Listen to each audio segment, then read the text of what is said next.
Alors, lors de la demande d'autorisation de travail, l'employeur doit-il justifier le recrutement du salarié étranger? Voilà une question qui m'est revenue cette semaine par l'un d'entre vous et sur laquelle je vais essayer d'apporter des éléments de réponse. Mais avant, je vous invite les amis, comme toujours, à commenter, à partager et surtout à vous abonner à notre page pour ne rien manquer de tout ce que nous faisons ici autour de la création de contenu sur le droit du travail français. Alors, est-ce qu'au moment de la demande d'autorisation de travail, l'employeur est-il obligé de justifier le recrutement du salarié étranger?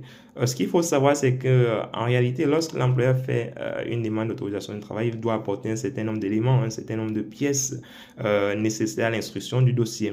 Et il peut donc aussi arriver que l'agent instructeur en charge du dossier demande à l'employeur ce qu'on appelle l'attestation sur l'honneur, justifiant que les recherches se sont avérées infructueuses ou encore démontrant en quelque sorte les raisons qui ont amené l'employeur à ne pas retenir les candidatures d'origine française. Donc, dans ce cas de figure, l'employeur est tenu de justifier pourquoi, effectivement, il a décidé de jeter son dévolu sur le salarié étranger plutôt que sur un salarié qui a la nationalité française.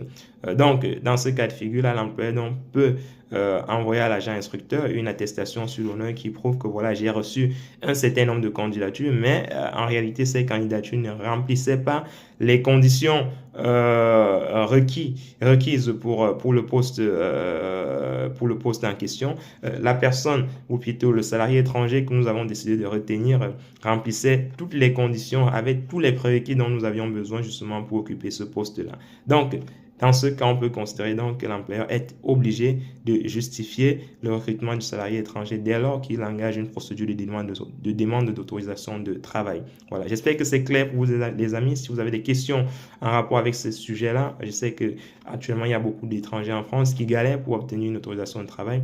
Donc, si vous avez des questions par rapport à cette thématique en particulier, n'hésitez pas à laisser vos questions en commentaire et surtout à vous abonner à notre chaîne pour ne rien manquer de tout ce que nous faisons ici autour de la création de contenu sur le droit du travail français. On est ensemble les amis, portez-vous bien.